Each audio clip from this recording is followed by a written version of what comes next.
네, 안녕하세요. 세계금융연구원 조영욱 센터장입니다. 어제 드디어 2024년 내년 예산안이 국무회의에서 의결이 됐습니다. 올해보다 대략 한 2.8% 정도 증가한 규모, 금액으로 보면 무려 656조 규모의 예산안이 편성이 됐고요. 물론 규모는 늘었지만요. 이 2.8% 지출 증가율만 놓고 보면 재정 통계가 작성된 2005년 이후로 역대 최저 수준의 증가율입니다. 그만큼 코로나를 겪고 이번에 전 세계가 2022년부터 긴축 기조로 경기가 좀 침체가 됐고 또 그동안 확대된 재정 수지의 적자폭들 그리고 무려 1,000조 원이 넘는 국가 채무의 상황들을 놓고 보면 참 재정 편성하는 게 이번에 쉽지만은 않았겠구나 라는 좀 생각도 들더라고요. 그 중에서도 주식을 하고 있는 사람들의 입장에서는 가장 눈에 띄는 거는 사실 R&D 분야의 구조조정이 상당히 좀 눈에 띕니다. 물론 AI부터 뭐 첨단 바이오, 반도체, 그동안 뭐 언급했었던 미래 주요 산업 분야의 투자가 진행되는 건 맞아요. 진행되는 건 맞는데 규모로만 놓고 보면 사실상 그동안에 약간 성역처럼 느껴졌었던 R&D 분야의 구조조정은요. 다소 좀 충격적이기도 합니다. 뭐 어떻게 보면 이번에 긴축 과정과 인플레이션을 겪으면서 넉넉하지 못한 국가 재정 여건이 그대로 좀 드러나는 대표적인 분야가 되지 않았나 싶어서 좀 한편으로 좀 아쉽기도 하고요. 어찌 보면 지금 시기적으로 4차 산업의 개화 분위기 속에서 R&D 분야 같은 경우는 더 확대를 해야 함에도 불구하고 일단 당장에 더 필요한 곳에 분배를 진행을 하는 것 같습니다. 근데 중요한 거는요. R&D뿐만 아니라 대부분 항목들을 놓고 보면 눈에 띈 증액이 없고요. 그냥 비슷한 수준이거나 또는 하향 조정이 많이 이루어졌습니다. 그나마 증액이 이루어진 분야들, 보건, 뭐 복지, 교육, 사회적 약자에 대한 기본 베이스 상향 정도, 그리고 많이 들으셨겠지만 아주 심각한 문제죠. 저출산에 대한 심각함을 인지하고 이쪽 세 가지 분야에 증액을 한 상태고, 근데 중요한 거는 사실 이 분야 같은 경우는 증시와 사실 크게 연관이 없죠. 어떻게 보면 R&D에 조금 더 적극적인 지원 금액 상향이 시장에서는 훨씬 더 환호할 수 있는 분야라고 저는 생각을 하는데 글쎄요 이번에는 전혀 다른 양상을 좀 보여준 것 같습니다. 뭐 어쨌건 간에 저출산 문제가 워낙에 좀 심하다 보니까 뭐 이해가 안 가는 건 아니지만 그럼에도 참 한켠으로는 씁쓸하기도 하고요. 자, 이렇게 좀 전반적으로 이제 2005년 이후 최저 수준의 지출 증가율에 놓여 있는 상황이다 보니까 중앙정부 12대 지출 분야가 전체적으로 다 감소한 수치를 보여주고 있는데 그 중에서도 좀 눈에 띄는 항목이 있죠. 이건 뭐 주식시장 참여자라면 단연 좀 주의 깊게 봐야 될 항목이라고 저는 생각을 하는데 바로 국방 예산안입니다. 내년도 국방 예산안을 올해 본 예산 대비해서 무려 4.5% 증액했습니다. 규모로 보면 59조 5천억 원 정도 수준으로 편성이 됐고, 이게 어느 정도 수준이냐면요. 2017년 이후 국방 예산 증가율이 정부의 총 지출 증가율을 지금 훨씬 더 초과한 것은 이번이 처음이라고 합니다. 그만큼 최근 러시아, 우크라이나 사태뿐만 아니라 북한의 국지적 도발이라든지 또는 중국과 대만의 지정학적 리스크, 대외적인 여러 안보 상황들을 고려해서 국방 예산을 편성을 했다라고 보는 게 맞을 것 같고요. 아시다시피 현재 윤석열 정권에서 국방에 대한 중요도는요, 이게 올해뿐만 아니라 내년, 내후년 계속해서 강조가 될 거고요.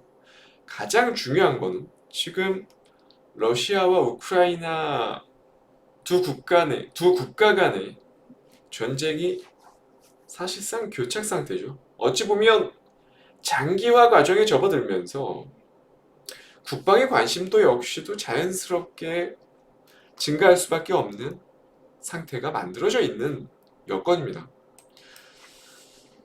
그런 상황에서 이번 예산안을 토대로 보면 결국 가장 큰 수혜 산업은요, 방산주들이 되는 것 같고,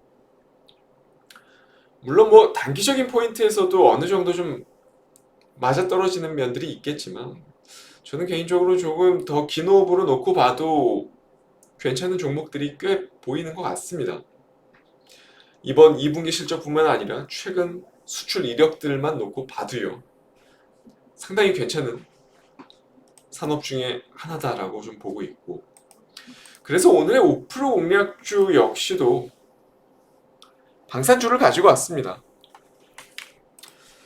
자, 뭐 한국을 대표하는 방산주들이 여러 개가 있죠. 대표적으로 하나 에어로스페이스부터 시작해서 한국항공우주라든지 또는 뭐 현대로템, 뭐 올해 아주 좋은 시세들을 분출을 시켜줬고, 그 과정에서 또 최근에 조정 과정도 좀 겪었고, 오늘의 5% 공략주는 지금 방금 말씀드린 종목은 아니고요. 바로 LIG 넥스원입니다.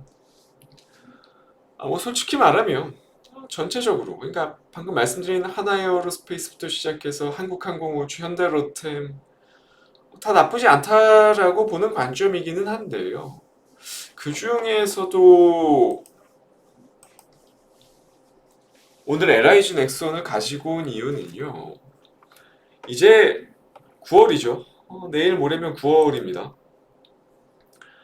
이제 3분기도 끝자락에 온 지금 시점에서 사실상 주식시장은요, 올해 남은 하반기보다 내년 성장성에 포커스가 맞춰질 수밖에 없다라는 점을 좀 생각을 해봐야 될 것 같아요. 뭐 LIG 넥스원 지금 당장의 밸류에이션 측면에서도 분명 매력적이긴 합니다. 주가의 상승 여력이 높아요. PER 14배 수준, 동종 산업군인 한국항공우주라든지 또는 뭐 하나에어로스페이스라든지 피어 그룹군들 단과 비교를 해봐도 단순 밸류에이션 측면만 놓고 봐도 매력적이긴 하죠. 그러한 과정에서도 LIG 넥스원 같은 경우는 이번에 2분기 실적 시즌에서 나름 선방을 했다란 말이죠. 한국항공우주가 실적 쇼크가 나왔음에도 불구하고 작년 그리고 올해까지는 방산업종 내에서 사실 LIG 넥스원 같은 경우는 그냥 그저 그런 수준의 실적을 기록을 했고요. 근데 중요한 거는 내년 그리고 내후년부터는 본격적인 성장이 예고가 되고 있습니다. 작년과 올해 성장률로만 놓고 보면요, 방산 대표 탑 4 중에서, 그러니까 하나에어로스페이스, 한국항공우주, 현대로템, LIG 넥스원 중에서 가장 독보적인 성장률을 보여준 종목은 누가 뭐라 해도 하나에어로스페이스였습니다. 근데 그 독보적인 성장률을 토대로 이미 주가는 어느 정도 반영이 되어져 왔다라는 거죠. 반면에 본격적인 상승 추세에 돌입하지 못한 이 LIG 넥스원 같은 경우는요. 이제 시작이죠. LIG 넥스원이 그동안 공들여온 시장들, 중동이라든지 또는 아세안 지역들, 아시아 전략 지역에 거점 사무소를 설치하고 지금 글로벌 시장을 개척해온 것이 이제부터, 지금 이제부터 수주가 본격화될 가능성이 높아졌다는 거죠. 물론 이전부터 계속 재작년부터 무려 12조 원이 넘는 대규모 수주 잔고가 지금 여전히 남아있는 상태고요. 앞으로의 수출 실적 뭐 문제 없을 것 같고 천공2야 뭐 많이 들으셨겠지만요. 한국의 대공방어 핵심 무기 중에 하나입니다. 작년에 UAE에서 그러니까 아랍에미리트에서 무려 4조가량의 계약이 체결이 됐어요. 중동뿐만 아니라 아시아권역 전반의 수주 확대 가능성이 지금 높아지는 단계고요.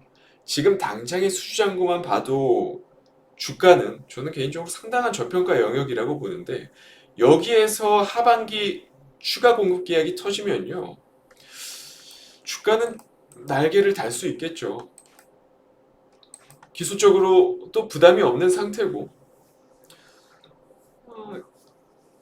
아무쪼록 저는 지금 시점에서 방산주 하나를 꼽자면 그래도 하단 리스크 대비 기대 수익이 가장 높게 좀 책정되는 LIG 넥스원을 가장 좋게 보고 있습니다. 그래서 오늘의 5% 공략주로 물론 뭐 대장주 성향의 흐름을 띠고 있는 하나 에어로스페이스도 고민을 해봤지만 그래도 기대 수익을 좀 생각을 해보면 올해 남은 하반기 성장 퍼포먼스는 LIG 넥스원이 조금은 더 강한 흐름들을 영위해내지 않을까라는 생각을 가지고 오늘 5% 공략주로 가지고 왔습니다. 뭐 여러 방산주들이 있으니까요. 한 번씩 비교를 해보시고요. 또 각자 보는 관점들이 다를 수 있는 거니까요. 어쨌든 뭐 지금 현재 대내외 여건을 놓고 보면요. 방산 업종의 사이클은 쉽게 끝나지는 않을 것 같다라는 점은 개인적인 뷰에 있어서는 변함은 없는 것 같습니다. 오늘의 5% 공략주 바로 LIG 넥스원이었고요. 저는 다음 주 이 시간에 다시 찾아뵙도록 하겠습니다. 감사합니다.